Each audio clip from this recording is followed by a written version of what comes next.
Halo guys, ada informasi menarik yang harus kalian ketahui nih. Wow, apaan tuh? Stay tune. Sebelum kita memberikan informasi yang menarik kepada kalian, alangkah baiknya kita memperkenalkan diri kita dulu nih. Nah, saya sendiri bernama Gifar Windris Aslami atau bisa dipanggil Gifar. Sedangkan saya bernama Fedi Yunaryanto, bisa dipanggil Fedi. Hai, aku yang paling kiri, namaku Surya Trianggara Putra, bisa dipanggil Surya. Nah, selanjutnya apa sih yang akan kita bahas? Kali ini kita akan membahas tentang komunikasi efektif, yang dimana dikelompokkan berdasarkan unsur 5W1H, yaitu what atau apa, who siapa, when kapan, why kenapa, where di mana, dan how bagaimana. Nah, pertama kita harus tahu definisi dari komunikasi. Komunikasi itu adalah seni penyampaian informasi, pesan, ide, gagasan dari komunikator kepada komunikan dengan efektif sehingga bisa dipahami dengan mudah. Nah, apa sih yang dimaksud dengan komunikasi efektif tersebut?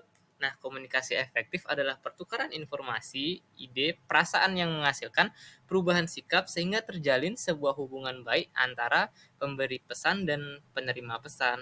Nah, komunikasi itu dilakukan oleh siapa aja? Mungkin Bro Gifar bisa menjelaskan ya. Kemudian komunikasi ini dilakukan oleh siapa aja sih? Berapa orang dan media penyampaian apa aja yang bisa digunain? Nah, komunikasi ini dilakukan oleh 2 orang atau lebih. Untuk komunikasi dapat melalui lambang-lambang yang berupa bahasa, isyarat, tanda, gambar yang semuanya itu harus dimengerti oleh orang yang melakukan komunikasi. Begitu kawan-kawan. Setelah kita tahu definisi dari komunikasi tersebut dan juga komunikasi itu dilakukan oleh siapa dan bentuknya juga apa, nah kita juga harus tahu kenapa sih kita harus mempelajari materi komunikasi efektif ini.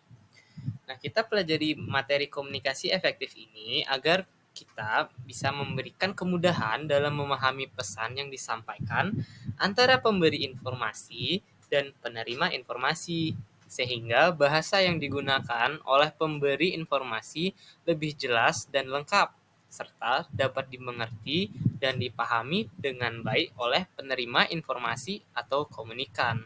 Nah, apa saja sih, di mana saja dan pada saat kapan kita harus menggunakan materi komunikasi efektif ini? Mungkin Mas Fedi bisa menjelaskan ya, silakan.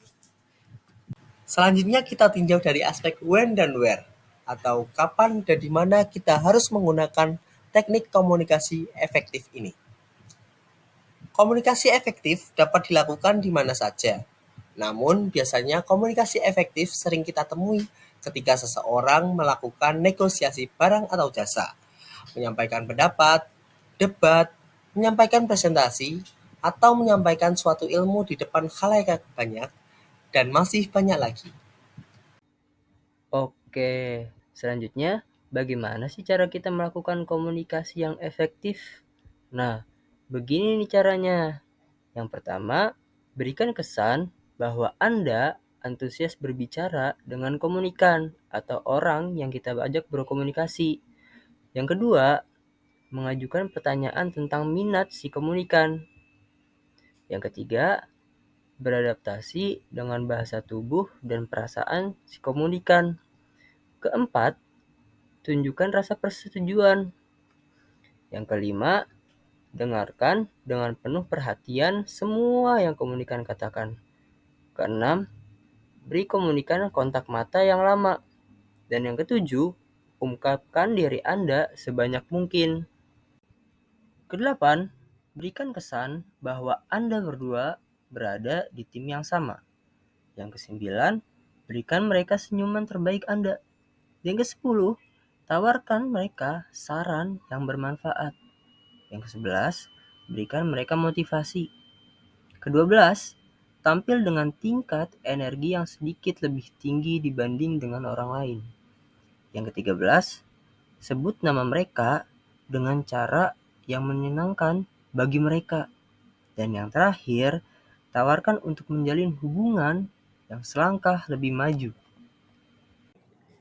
Selamat datang di restoran kami. Ada yang bisa saya bantu? Hai, terima kasih. Bisa saya minta meja untuk 1 orang? Tentu saja. Mari saya antar, silahkan ke sini. Setelah tiba di meja, sang pelayan pun menarik kursi untuk tamu tersebut. Oh iya mas, bisa saya lihat menunya terlebih dahulu? Tentu, ini dia menu kami. Terima kasih mas. Kira-kira makanan apa yang paling diminati di restoran ini ya mas? Untuk di restoran ini yang paling diminati adalah ayam betutu. Kebetulan ayam betutu ini adalah khas dari Bali. Wah, kedengarannya enak tuh. Saya pesen 1 porsi ya mas. Oke, baik. Mohon tunggu sebentar ya, Pak. Oke. Pelayan menuangkan air putih ke dalam gelas tamu. Setelah beberapa menit, pelayan datang dengan makanan yang siap dihidangkan. Permisi, Pak. Ini dia makanannya. Selamat menikmati. Terima kasih ya mas. Setelah tamu selesai makan, pelayan pun menghampiri meja tamu tersebut.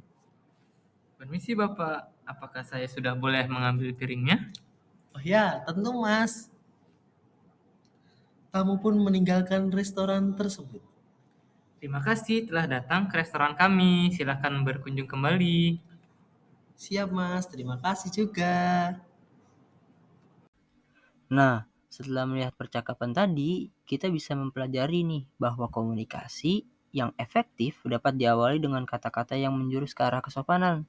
Contohnya seperti permisi yang sudah ditunjukkan di dialog tadi. Bisa juga dengan menggunakan salam ataupun kata yang sesuai dengan situasi di mana komunikasi terjadi. Selain itu, komunikasi efektif juga tersifat dari kontak mata atau eye catching sesama komunikan. Kontak mata ini memberitahu kepada sesama bahwa orang tersebut memperhatikan apa yang dibicarakan oleh lawan bicaranya.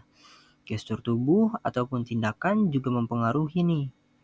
Contoh dari dialog tersebut, yaitu pelayan yang menarik kursi dan mempersilakan tamu untuk duduk. Tindakan ini tuh bertujuan agar tamu merasa lebih nyaman dan agar membuat komunikasi lebih nyaman ke depannya juga. Nah, yang terakhir di dalam suatu komunikasi yang kira-kira wajib hukumnya menyertakan kata-kata ajaib ini nih. Ada yang tahu nggak nih kata-kata ajaib itu apa? Nah, kata itu adalah kata terima kasih. Siapa sih yang gak seneng kalau ada orang yang bilang terima kasih ke kita? Pastinya kata terima kasih itu akan membuat komunikasi lebih nyaman ke depannya. Oke, terima kasih nih karena telah meluangkan waktunya untuk memperhatikan materi yang kami bawakan. Sampai jumpa di materi-materi selanjutnya.